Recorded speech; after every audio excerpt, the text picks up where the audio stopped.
بالله من الشيطان الرجيم بسم الله الرحمن الرحيم قل أوحي إلي أنه استمع نفر من الجن فقالوا إنا سمعنا قرآنا عجبا يهدي إلى الرشد فآمنا به ولن نشرك بربنا أحدا وأنه تعالى جد ربنا ما اتخذ صاحبة ولا ولدا. شروع اللہ کے نام سے جو بڑا مہربان سب پر رحم کرنے والا ہے. کہہ دیجئے کہ میری طرف وحی کی گئی کہ جناتوں کی ایک جماعت نے سنا قرآن کریم کو، پس انہوں نے کہا کہ ہم نے عجیب قرآن سنا جو رشد و ہدایت کی طرف رہنمائی کرتا ہے، پس ہم اس پر ایمان لے آئے اور ہم ہمارے پروردگار کے ساتھ کسی کو ہرگز شریک نہیں ٹھہرائیں گے. اور یہ کہ ہمارا پروردگار اس کی شان، ہمارا رب اس کی شان بلند ہے، اس نے نہ تو اپنے لیے کوئی بیوی متعین کی ہے اور نہ کوئی اولاد. یہ سورہ جن، اس سورت کا نام ہی ہے سورہ جن، اور یہ سورت مکۃ المکرمہ میں نازل ہوئی. اور مکۃ المکرمہ میں جو بھی صورتیں نازل ہوئی اس میں عام طور پر توحید یعنی اللہ تبارک و تعالیٰ کا ایک ہونا اور رسالت یعنی حضور اکرم صلی اللہ علیہ وسلم کا نبی ہونا اور آخرت یعنی مرنے کے بعد کی دوبارہ زندہ ہونا اور مرنے کے بعد کی زندگی، یہ تین چیزیں جو اسلام کے بنیادی ارکان ہے، بنیادی عقائد ہے، ان چیزوں کو خاص طور پر بیان کیا جاتا ہے مکی صورتوں میں. تو یہ صورت بھی مکی ہی ہے. اصل میں واقعہ یہ ہوا کہ مکۃ المکرمہ میں حضور اکرم صلی اللہ علیہ وسلم نے وہاں پر اپنے رشتہ داروں کو، مکۃ المکرمہ میں مشرکین کو خوب دعوت دی، ظلم و ستم کیا، برداشت کیا، لیکن اس کے باوجود آپ صلی اللہ علیہ وسلم ان کو دعوت دیتے رہے.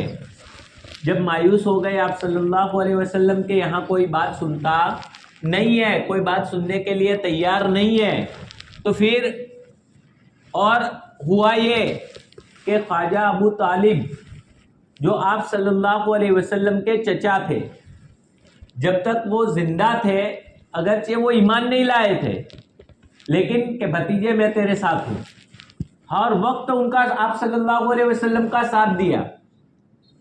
ایمان کی توفیق نہیں ہوئی تھی ان کو، لیکن ہر وقت ساتھ دیا. جب کہیں بھی ہوتا کہ میرے بھتیجے کے لیے میں جان قربان کر دوں گا، لیکن تقدیر میں ایمان نہیں تھا. موت کے وقت بھی آپ صلی اللہ علیہ وسلم کوشش فرما رہے تھے کہ کلمہ پڑھ لے وے، کہ چچا کلمہ پڑھ لو. قریب تھا کہ پڑھ لے وے کہ ابو جہل آ گیا اور آ کے کہتا ہے کیا آبائی دین چھوڑ دیا، ہمارے باپ دادا کا دین چھوڑ کے جا رہے ہو؟ اب دل میں غیرت آ گئی کہ نہیں میں نہیں چھوڑ سکتا، اور انتقال ہو گیا. قیامت کے دن سب سے ہلکا عذاب ان کو ہوگا، لیکن ایمان کے بغیر جنت میں نہیں جا سکتے، بخشش نہیں ہو سکتی، اس لیے عذاب تو ہوگا ہی ہوگا. ہاں، سب سے ہلکا عذاب ہوگا، اور ہلکا عذاب بھی کہ پاؤں میں آگ کے جوتے پہنائے جائیں گے، جس کی وجہ سے سر کا جو بیجا ہے وہ کھولتا ہوگا، جیسے ہانڈی میں گوشت کھولتا ہے نا، سالن پکاتے تو اس طرح یہاں کھولتا ہوگا.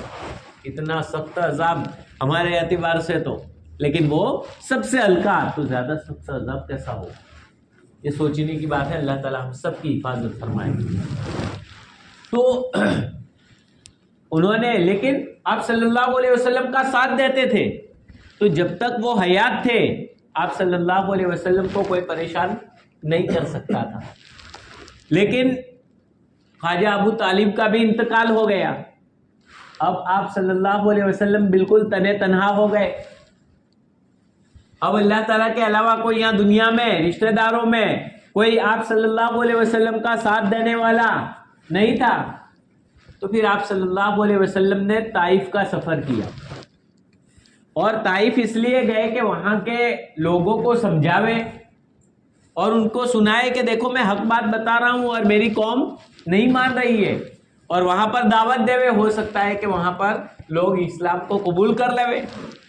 تو آپ صلی اللہ علیہ وسلم طائف گئے. طائف جانے کے بعد ان لوگوں نے بھی ایک نہ سنی بلکہ اوپر سے برا بھلا کہا.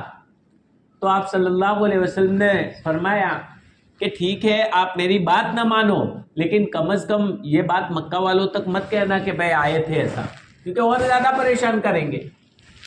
تو کہا کہ ارے سب کچھ کہیں گے, اور بدماش اور آوارہ قسم کے لوگوں کو ساتھ میں کر دیا کہ جاؤ شور مچاؤ اور پہنچا دو بات مکہ تک. پھر پیچھے آئے, کسی نے پتھر مارے, یہ آپ صلی اللہ علیہ وسلم لہو لہان ہو گئے. پھر آپ صلی اللہ علیہ وسلم ایک باغیچہ تھا وہاں پر جا کر بیٹھتے ہیں, اور بیٹھنے کے بعد بہت پریشان حال تھے. اتنے میں, اور وہ عتبہ اور شیبہ دو بھائیوں کا باغیچہ تھا.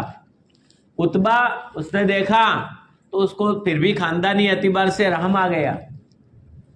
تو اس نے, وہ انگور وغیرہ تھے تو اپنے غلام سے کہا کہ جاؤ ان کو دے آؤ. تو یہ تشتری میں نکال کر یہ انگور لے کر گئے کہ کھاؤ اس کو. جب وہاں پہنچے تو آپ صلی اللہ علیہ وسلم نے اس کو پوچھا کہ تو کون ہے؟ تو اس نے کہا میں عیسائی ہوں. آپ صلی اللہ علیہ وسلم نے اس کو دعوت دینا شروع کیا, اور جب یہ باتیں بتلائی تو اس نے آپ کے ہاتھوں کو, آپ کی پیشانی کو بوسا دیا اور فوراً ایمان لے آیا. عتبہ وہ سب دیکھ رہا تھا. جیسے ہی یہ واپس گیا غلام تو فوراً کہا کہ اس کی باتوں میں آ جاتا ہے تو, یوں کر کے اس کو جھڑک دیا. پھر آپ صلی اللہ علیہ وسلم مکہ والوں سے تو پہلے سے دل میں مایوس ہو چکے تھے, اور طائف والوں سے بھی مایوس ہو کر واپس آ رہے تھے. اتنے میں راستے میں نماز کا وقت ہوا تو نماز پڑھانے لگے. تو نماز کے اندر جب قرات کر رہے تھے فجر کی نماز میں, تو وہاں پر جناتوں کی ایک جماعت نے سن لیا. اور جناتوں کی جماعت کا سننا اور نکلنا یہ بھی ایک واقعہ کے تحت ہے. آپ صلی اللہ علیہ وسلم نے آپ کو تسلی دینے کے لیے کہ چلو انسان آپ کی بات کو ابھی نہیں مان رہے, ہم جناتوں کو تمہاری طرف پھیر دیتے ہیں تاکہ وہ ایمان لے آئے. لہذا جب آپ صلی اللہ علیہ وسلم, جب تک آپ کو نبوت نہیں ملی تھی اس وقت تک یہ جنات اور شیاطین وغیرہ یہ آسمانوں پر جاتے تھے, اور آسمانوں پر جانے کے بعد اپنی بیٹھنے کی جگہ میں بیٹھ کر فرشتوں کے کلام کو سنتے تھے. اللہ تعالیٰ کی طرف سے کوئی فیصلہ ہوتا تھا, وہ فیصلے کے بارے میں فرشتے گفتگو کرتے تھے, وہ بات سن لیتے تھے, اور یہاں کر ان کا جو نجومی ہوتا تھا اس کو بتلاتے تھے کہ ایسا ایسا ہونے والا ہے. لیکن ایک سچ اور سچ میں جھوٹ بھی ملا دیتے تھے, اور یہ بھی اندر سچ اور جھوٹ ملا کر کہتا تھا, لیکن ایک سچی بات ہوتی تھی وہ سچی نکل جاتی تھی. اب یہ جنات وغیرہ سننے جاتے تھے. جیسے ہی جاتے تھے آپ صلی اللہ علیہ وسلم کی بعثت کے بعد, یعنی آپ صلی اللہ علیہ وسلم کو نبوت ملنے کے بعد جیسے ہی وہاں پہنچے تو فوراً آگ کا انگارہ پیچھے پڑ جاتا تھا, بھاگنا پڑتا تھا. لیکن اپنا سننا بند کیوں ہو گیا؟ جناتوں نے اور شیاطین نے مشورہ کیا کہ ہم سنتے تھے, بند کیوں ہو گیا؟ تو جناتوں کے سردار نے اپنے جماعتوں کو الگ الگ سمت میں بھیجا, جاؤ دنیا میں پھیل جاؤ اور تحقیق کرو کہ کچھ نہ کچھ عجیب واقعہ ہوا ہے, اس لیے ہمارا آسمانوں پر جانا بند ہو گیا, ورنہ بند نہ ہوتا. تو یہ الگ الگ جگہ میں, تو ایک جگہ سے یہ نصیبین کے جنات تھے اور وہ وہاں سے نکلے, اور اتنے میں آپ صلی اللہ علیہ وسلم قرآن کریم کی تلاوت فرما رہے تھے نماز کے اندر. نماز کے اندر قرآن کریم کی تلاوت فرما رہے تھے. انہوں نے سنا تو سنتے ہی کہتے ہیں کہ بھائی یہ تو عجیب قرآن ہے, فوراً ایمان لے آئے. اور اپنی قوم کو بھی جا کر تبلیغ کرنا شروع کر دیا. تو اس واقعے کی اطلاع دی ہے اللہ کے نبی صلی اللہ علیہ وسلم کو. اللہ تبارک و تعالیٰ نے اس سورت کے ذریعے ان آیات کے ذریعے سے اطلاع دی ہے. اب رہا سوال یہ کہ آپ صلی اللہ علیہ وسلم نے جناتوں کو دیکھا تھا یا نہیں دیکھا تھا جس وقت انہوں نے آپ کی بات کو سنا. تو دونوں طرح کے بعض مفسرین نے یہ کہا ہے کہ بھائی دیکھا تھا, بعض کہتے ہیں کہ نہیں دیکھا تھا. لیکن ظاہری قرآن کریم کی یہاں جو آیات ہے وہ بتلا رہی. حضرت عبداللہ ابن عباس رضی اللہ تعالیٰ عنہ کی روایت سے پتہ چلتا ہے کہ دیکھا تھا, اور حضرت عبداللہ ابن عباس رضی اللہ تعالیٰ عنہ کی روایت سے دیکھتے ہیں تو پتہ چلتا ہے کہ نہیں دیکھا تھا. اصل میں یہ قرآن کا اسلوب بھی یہی بتلا رہا ہے کہ اس صورت جس وقت آپ صلی اللہ علیہ وسلم تلاوت فرما رہے تھے تو اس وقت آپ صلی اللہ علیہ وسلم نے جنات کو دیکھا بھی نہیں تھا, آپ کو پتا بھی نہیں تھا. اللہ تعالیٰ نے وحی کے ذریعے بتلایا کہ آپ کے کلام پڑھنے کو آج جناتوں نے سن لیا ہے اور وہ ایمان لے کر گئے. تو یہ اطلاع دی ہے, ظاہر سے بھی یہی معلوم ہوتا ہے. اب دو روایتوں میں جو آپ کہہ رہے ہو, ایک روایت میں ایسا کہ سنا تھا, ایک روایت میں ایسا کہ نہیں سنا تھا, ان میں کوئی تعارض نہیں ہے, تضاد نہیں ہے. کیوں؟ اس لیے کہ جناتوں کا آپ صلی اللہ علیہ وسلم سے قرآن سننا اور آپ صلی اللہ علیہ وسلم کے پاس آنا یہ ایک مرتبہ نہیں ہوا ہے. آپ صلی اللہ علیہ وسلم کئی مرتبہ جناتوں میں تبلیغ کے لیے بھی پہنچے, الگ الگ مرتبہ کئی مرتبہ تبلیغ کے لیے پہنچے. تو یہ جو رات تھی اور رات میں یہ پہلی مرتبہ جب جناتوں کی جماعت آئی اور قرآن سنا تو اس وقت آپ صلی اللہ علیہ وسلم کو پتہ نہیں تھا جو ابن عباس رضی اللہ تعالیٰ عنہ نے بیان فرمایا. اور حضرت عبداللہ ابن مسعود رضی اللہ تعالیٰ عنہ نے جو بیان فرمایا کہ دیکھا تو وہ دوسرا لیلۃ الجن والا واقعہ ہے کہ ایک مرتبہ حضور اکرم صلی اللہ علیہ وسلم نے صحابہ کرام سے فرمایا کہ بھائی کون آئے گا میرے ساتھ, میں جا رہا ہوں ایک جگہ جناتوں کو پاس. تو سب خاموش. تو کہا کہ کون چلے گا؟ عبداللہ ابن مسعود رضی اللہ تعالیٰ عنہ کھڑے ہو گئے, اللہ کے نبی صلی اللہ علیہ وسلم میں ساتھ میں چلوں گا. الگ الگ صحابہ کے واقعات ہیں, الگ الگ مرتبہ میں الگ الگ صحابہ گئے تھے. تو حضرت عبداللہ ابن مسعود رضی اللہ تعالیٰ عنہ ساتھ ہو گئے, جنگل کی طرف چلے گئے, اور جنگل کی طرف جانے کے بعد حضور اکرم صلی اللہ علیہ وسلم نے ایک جگہ ان کو بٹھایا اور چاروں طرف راؤنڈ بنا دیا, لکیر بنا دی, اور کہا کہ جب تک میں نہ کہوں اس سے باہر مت نکلنا. اور ایک روایت میں آیا کہ اگر باہر نکلو گے تو پھر مجھ سے نہیں مل پاؤ گے, اس لیے یہاں سے باہر مت نکلنا. پھر آپ صلی اللہ علیہ وسلم پہنچے, انہوں نے دیکھا کہ بادل سا چھایا ہوا, آپ صلی اللہ علیہ وسلم نے ان کو, پھر آپ صلی اللہ علیہ وسلم نگاہوں سے اوجھل ہو گئے. پھر آپ نے ان کو تعلیم دی اور سکھایا, اور اس کے بعد آخر میں شور ہونے لگا. حضرت عبداللہ ابن مسعود رضی اللہ تعالیٰ فرماتے میں کھڑا ہو گیا اور سوچنے لگا کہ میرے نبی کو کوئی تکلیف نہ پہنچ گئی ہو, لیکن پھر مجھے نبی کی بات یاد آئی کہ اس سے باہر مت نکلنا. پھر دوبارہ بس کھڑا ہی, وہیں اندر ہی کھڑے رہے. آپ صلی اللہ علیہ وسلم تشریف لائے, مسکرا رہے تھے. کہا کہ شاید آپ باہر نکلنے کا آپ نے ارادہ کیا تھا. کہا کہ ہاں اللہ کے نبی صلی اللہ علیہ وسلم. کہا کہ آپ کے لیے باہر نکلنا مناسب نہیں تھا, یہی ٹھیک تھے آپ. اور وہ جنات جب جا رہے تھے تو مجھے الوداعی سلام کہہ رہے تھے. تو اس وقت آپ صلی اللہ علیہ وسلم نے جناتوں کو دیکھا اور دیکھ کر اس طرح سے تعلیم بھی دی. تو اس طرح تعلیم دینے کے کئی واقعات, بعضوں نے 6 واقعات ذکر کیے ہیں, بعضوں نے اس سے بھی زیادہ ذکر کیے ہیں, تو وہ واقعات الگ ہے. اور ابن عباس رضی اللہ تعالیٰ عنہ نے جو ذکر فرمایا کہ آپ صلی اللہ علیہ وسلم نے جناتوں کو دیکھا بھی نہیں تھا اور پتہ بھی نہیں تھا, تو یہ پہلی مرتبہ والا واقعہ کہ جس وقت یہ جماعت تلاش کرنے آئی تھی کیا یہ آسمان میں انگارہ کیوں پڑتا ہے, ہم کیوں نہیں جا سکتے, اور مل گئی ہدایت. پھر قوم کے پاس پہنچے تو یہ اسی کا پورا واقعہ یہاں پر ذکر کیا گیا ہے. اب ایک اور بات میں ان آیات کو شروع کرنے سے پہلے بتلا دوں کہ جنات کی حقیقت کیا ہے اور شیطان کی حقیقت کیا ہے. دیکھیے ایک اعتبار سے تو ہر شریر, شیطان کا معنی شریر, بدماش, ہر شریر کو شیطان کہا جاتا ہے. تو اس اعتبار سے بچہ بھی شرارت کرتا ہو تو کیا کہتے ہیں؟ یہ شیطان ہے. تو وہ شیطان الگ ہے، ایک نام دیا جاتا ہے. اور ایک ہے اصلی شیطان جو ابلیس، جن کا لیڈر سب سے بڑا، جن کو اللہ تعالیٰ نے اپنی مقرب اور بارگاہ سے مردود کر دیا اور دھتکار کر بھگا دیا. ابلیس، اس کی اولاد، یہ اصل شیطان. اور وہ بھی حقیقت میں دیکھا جائے تو کان من الجن، جناتوں میں سے ہی تھا. لیکن یہ اب ابلیس کی اولاد، یہ مستقل شیطان الگ ہو گئی، ان کی کوئی بخشش نہیں، وہ ایمان نہیں لاتے.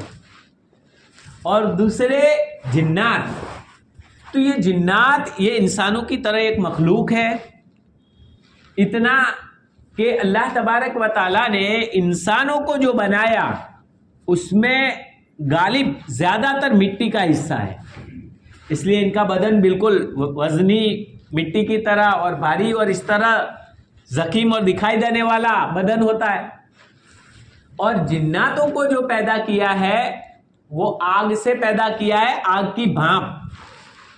اس کو سمجھنے کے لیے یوں سمجھے کہ جیسے پانی وغیرہ ہم گرم رکھتے ہیں تو اوپر سے گرم کیا کہتے ہیں، بھاپ نکلتی ہے. تو یہ بھاپ بالکل جو نکلتی، ایسی بھاپ آگ کے اندر سے بھی ورار نکلتی ہوتی ہے. تو وہ اس سے پیدا کیا ہے. جب اس سے پیدا فرمایا اللہ تبارک و تعالیٰ نے، تو اب یہ ایک ہوا کی صورت، گویا یہ شکل اگر کوئی اختیار کریں گے تو ہم ان کو دیکھ پائیں گے، ورنہ ہم دیکھ نہیں پائیں گے. تو یہ نگاہوں سے اوجل، اور اسی لیے ان کو جنات کہا جاتا ہے. عربی زبان میں جن یجن، اس کا معنی ہی ہے نگاہوں سے اوجل ہو جانا، غائب ہو جانا. تو جنات بھی چونکہ غائب ہوتے ہیں، اوجل ہوتے ہیں، اس لیے ان کو کیا کہا جاتا ہے؟ جنات. یہ جنات اسی لیے کہا جاتا ہے. اور جنون بھی اسی سے ہے. پاگل آدمی کی بھی عقل غائب ہو جاتی ہے، عقل چلی جاتی ہے، غائب ہو جاتی ہے، اس لیے اس کو بھی کیا کہتے ہیں؟ جنون اور مجنون. یہ جنون والا یعنی مجنون، پاگل. تو یہ مجنون اسی لیے کہا جاتا ہے پاگل کو. تو یہ جنات یعنی گویا نگاہوں سے بالکل اوجل. جس طرح فرشتے اللہ تبارک و تعالیٰ کی نورانی مخلوق ہے، ان کا ثبوت قرآن سے ہوتا ہے، اسی طرح جنات بھی آگ سے بنی ہوئی اللہ تبارک و تعالیٰ کی ایک مخلوق ہے. اس کو ماننا یہ فرض ہے. اگر کوئی آدمی کہتا ہے کہ میں جناتوں کا وجود ہے ہی نہیں، جنات ہے ہی نہیں، اور جنات نام کی کوئی چیز ہی نہیں ہے، میں نہیں مانتا، وہ بھی کافر ہوگا. کیوں؟ اس لیے کہ جناتوں کا ہونا یہ قرآن سے ثابت ہوتا ہے جنات. اب یہ جنات جو ہے اس کے اندر بھی ان کو بھی اللہ تبارک و تعالیٰ نے انسانوں کی طرح مکلف بنایا. فرشتے وہ تو گناہ کر ہی نہیں سکتے، ان کے اندر تو اچھائی کا ہی مادہ. لیکن جس طرح انسان کے اندر اچھائی اور برائی دونوں کا مادہ ہے، اسی طرح جناتوں کے اندر بھی اچھائی اور برائی دونوں کا مادہ ہے. اور ان جناتوں میں اولاد بھی ہوتی ہے، شادیاں بھی ہوتی ہے، مسلمان بھی ہوتے ہیں، کافر بھی ہوتے ہیں. جتنے مسلمان، جتنے انسانوں میں فرقے ہوتے ہیں، الگ الگ فرقے جناتوں میں بھی ہوتے ہیں. وہاں بھی جاہل بھی ہوتے ہیں، بدماش بھی ہوتے ہیں. جیسے انسانوں میں نیک اللہ والا بھی ہوتا ہے اور بدماش بھی ہوتا ہے، گنڈا قسم کا بھی ہوتا ہے، موالی بھی ہوتا ہے. تو اسی طرح جناتوں میں بھی ہر قسم کے ہوتے ہیں. اللہ تبارک و تعالیٰ نے ان کے اندر بھی، اور جس طرح انسان اچھے اعمال کریں گے تو جنت میں جائیں گے، برے اعمال کریں گے تو جہنم میں داخل ہوں گے، اسی طرح جنات بھی اچھے اعمال کریں گے تو جنت میں جائیں گے اور برے اعمال کریں گے تو جہنم میں جائیں گے. تو وہ بھی مکلف ہے انسانوں کی طرح. ان کے اندر بھی علماء بھی ہوتے ہیں، حافظ بھی ہوتے ہیں، دیندار بھی ہوتے ہیں. اور بعض جنات، یہ ایک صحابی، ان کی ملاقات ہوئی ایک جنات سے، تو انہوں نے کہا کہ میں جن ہوں اور میں بھی اللہ کے رسول صلی اللہ علیہ وسلم کا صحابی ہوں. جناتوں کی عمریں بڑی لمبی ہوتی ہیں. انہوں نے کہا کہ میں نے عیسیٰ علیہ السلام کا بھی میں امتی ہوں. عیسیٰ علیہ السلام کی بھی میری ملاقات ہوئی تھی اور ان پر بھی میں ایمان لایا. اور ان کے بعد حضور اکرم صلی اللہ علیہ وسلم کی جب بعثت ہوئی تو ان کا بھی کلام سننے والوں میں بھی ہوں، اور ان کا کلام بھی سنا اور ان پر ایمان بھی لے آیا۔ تو یہ اللہ تبارک و تعالیٰ کی ایک مخلوق ہے، اور اس کو اللہ تبارک و تعالیٰ نے عجیب و غریب طاقت بھی دی ہے، حتیٰ کہ انسانوں کے اندر داخل ہو جانا، یہ بھی ان کو اللہ تبارک و تعالیٰ نے قدرت دی ہے۔ الگ الگ شکلیں بدلنا، جیسے سانپ کی شکل، تو سانپ وغیرہ دوسرے حیوانوں کی شکل، انسانوں کی شکل، تو ان میں بھی آ سکتے ہیں، جنات وغیرہ آ سکتے ہیں، وہ شکل بدل سکتے ہیں۔ یہ بھی چیز ثابت ہے، کئی واقعات سے بھی ثابت ہے۔ تو گویا یہ اللہ تبارک و تعالیٰ کی ایک مستقلاً انسانوں کی طرح ایک مخلوق ہے، اور انہی کے اندر جو پریشان کرنے والے، شرارت کرنے والے وہ الگ ہوتے ہیں، اور جو نیک دیندار ہوتے ہیں وہ کسی کو پریشان نہیں کرتے۔ حضور اکرم صلی اللہ علیہ وسلم کے زمانے میں ایک صحابی کو جنات اٹھا لے گئے، پھر ایک مدت کے بعد واپس چھوڑ گئے۔ انہوں نے خود اپنا واقعہ بیان کیا کہ مجھے جنات لے گئے تھے اور قید میں ڈال دیا تھا، پھر وہاں پر دوسرے جناتوں نے ان کافر جناتوں پر حملہ کیا، اور حملہ کرنے کے بعد وہاں فتح حاصل کی، اور پھر اس کے بعد مجھے کہا، تو جب میں نماز وغیرہ پڑھ رہا یہ دیکھا تو کہا کہ یہ تو مسلمان ہے، اس کو ہم اپنی قید میں نہیں رکھ سکتے، تو مجھے کہا کہ تم آزاد ہو، تم اب یہاں رہنا ہو تو یہاں رہو ہمارے ساتھ، اور اگر یہاں نہیں رہنا ہے تو آپ جہاں کہو وہاں پر آپ کو چھوڑ دے۔ تو کہا کہ نہیں، مجھے تو مدینہ جانا ہے، تو ان کو مستقلاً جناتوں کے ساتھ مدینہ میں چھڑوا دیا، تو یہ واپس آ گئے۔ تو یہ مستقلاً ایک قوم ہوتی ہے، اور انسانوں کی طرح ان کی بھی اولاد ہوتی ہے۔ خیر بے شمار واقعات ہیں جناتوں کے، ان کا ابھی وقت نہیں ہے، ابھی ہمیں یہ تفسیر خاص طور پر سننا ہے۔ تو کہہ دیجئے کہ اوحی الیہ، دیکھیے میری طرف وحی کی گئی، آپ صلی اللہ علیہ وسلم فرماتے ہیں کیا؟ انہ استمع نفر من الجن، کہ جناتوں کی ایک جماعت نے سنا قرآن کریم کو۔ تو گویا یہ وحی کی گئی ہے، مجھے پتا نہیں تھا، جناتوں کی طرح نے سنا، تو یہ آپ صلی اللہ علیہ وسلم کو اس وقت پتا نہیں تھا، لیکن یہ وحی کے ذریعے اللہ تبارک و تعالیٰ نے بتلایا اور تسلی دی کہ دیکھو مشرکین نے مکہ اور طائف والے، انہوں نے آپ کی بات کو نہیں سنا، لیکن یہ قرآن کریم کو جناتوں نے سنا اور فوراً ایمان لے آئے۔ من الجن فقالوا، جیسے ہی سنا تو سنتے ہی کیا کہا؟ انا سمعنا قرآنا عجبا، یقیناً ہم نے تو ایک عجیب قرآن سنا ہے۔ کس اعتبار سے عجیب؟ فصاحت دیکھو عجیب، گفتگو کا انداز دیکھو عجیب، الفاظ کس طرح بنانے، کلام کو بنانے میں، جملہ بنانے میں الفاظ کس طرح رکھنے، عجیب انداز۔ رب کا کلام جو سب کو پیدا کرنے والا ہے، ایک سے ایک چیز کو بنانے والا ہے، اس کا کلام کیا نرالا ہوگا، جناتوں نے پہچان لیا۔ ہم ابھی تک اتنا کلام پڑھتے ہیں، نماز میں قرآن پڑھتے ہیں، افسوس کی بات ہے صحیح معنی میں قرآن کو ہم نے نہیں پہچانا، جناتوں نے پہچانا۔ پہلی مرتبہ صرف سنا اور سن کر کہتے ہیں انا سمعنا قرآنا عجبا یہدی الی الرشد، جو سیدھے راستے کی طرف رہنمائی کرتا ہے، بھلائی کی طرف رہنمائی کرتا ہے۔ فآمنا بھی، ہم تو ایمان لے آئے، اپنی قوم کے پاس جا کر کہنے لگے کہ ہم تو اس پر ایمان لے آئے، تم بھی لے آؤ، یعنی تبلیغ شروع کر دی ڈائریکٹ۔ وَلَن نُشْرِكَ بِرَبِّنَا أَحَدًا، اور ہرگز ہم شریک نہیں ٹھہرائیں گے ہمارے پروردگار کے ساتھ کسی بھی کو۔ گویا اللہ تبارک و تعالی ان آیات کے ذریعے سے ایک تو اللہ کے نبی صلی اللہ علیہ وسلم کو تسلی دے رہے ہیں کہ دیکھیے وہ انہوں نے ایمان قبول نہیں کیا، جنات آپ پر ایمان لے آئے ہیں، اور دوسرا مشرکین مکہ کو اور تمام روئے زمین کے لوگوں کو کہ اے لوگوں اے لوگو تم نبی کی بات کو اور قرآن کو جھٹلاتے ہو، ارے تم سے تو جنات زیادہ اچھے اور جنات زیادہ سمجھدار کہ ایک مرتبہ سننے کے بعد وہ فوراً ایمان قبول کرنے پر عاجز آ گئے اور فوراً ایمان قبول کر لیا. تو تم سے تو وہ زیادہ سمجھدار ہوئے، تم سے تو وہ زیادہ ماہر ہوئے، تم سے تو وہ زیادہ آگے نکل گئے کہ فوراً انہوں نے ایک مرتبہ قرآن کریم کو سنا اور فوراً ایمان لے آئے. اور تم قرآن اتنا سنتے ہو، تمہارے سامنے آ کر سنایا جا رہا ہے، تمہارے دلوں پر اثر نہیں ہو رہا ہے، تو تم کیسے پتھر دل انسان. تو یہ بتلایا جا رہا ہے وَأَنَّهُ تَعَالَى جَدُّ رَبِّنَا، اور یقیناً ہمارے پروردگار کی شان بلند و بالا ہے، بلند و بالا شان والا.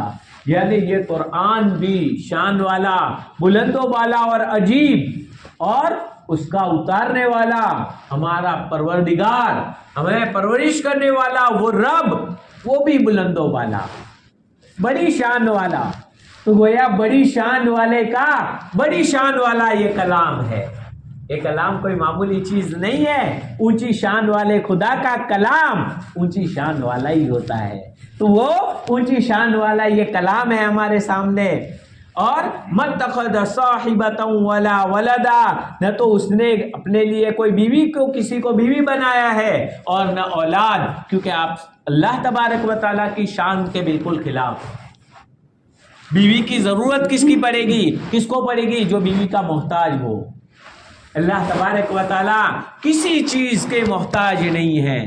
اللہ تبارک و تعالیٰ کو کسی چیز کی ضرورت نہیں ہے، لہذا بیوی کی بھی کہاں ضرورت، شادی کی بھی کہاں ضرورت. ولا ولدا، اولاد کی ضرورت کس کو پڑتی ہے؟ جو کام میں ہاتھ بٹانے میں، اس میں تو ضرورت بنے.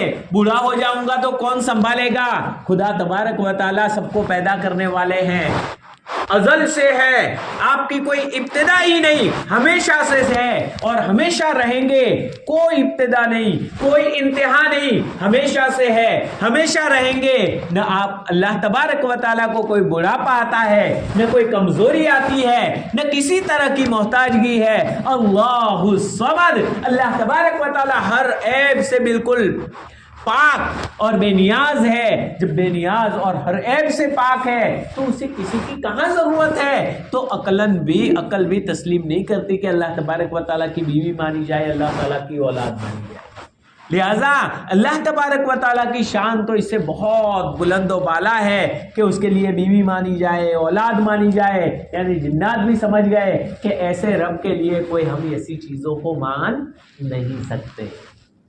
اللہ تبارک و تعالیٰ سے دعا فرمائے اللہ تبارک و تعالیٰ ہمیں بھی اس قرآن کریم کی عظمت کو ہمارے دلوں میں بٹھا دے، اللہ تبارک و تعالیٰ کی عظمت کو بھی ہمارے دلوں میں بٹھا دے. اور جیسے جنات نے پہلی مرتبہ قرآن کو سن کر اثر لیا اور ان کے دلوں میں قرآن نے اثر کیا، اللہ تبارک و تعالیٰ اپنے فضل و کرم سے ہمارے دلوں کو بھی ایسا بنا دے کہ فوراً قرآن سے ہمارے دلوں میں اثر. اللہ تبارک و تعالیٰ ہمیں عمل کی توفیق عنایت فرمائے.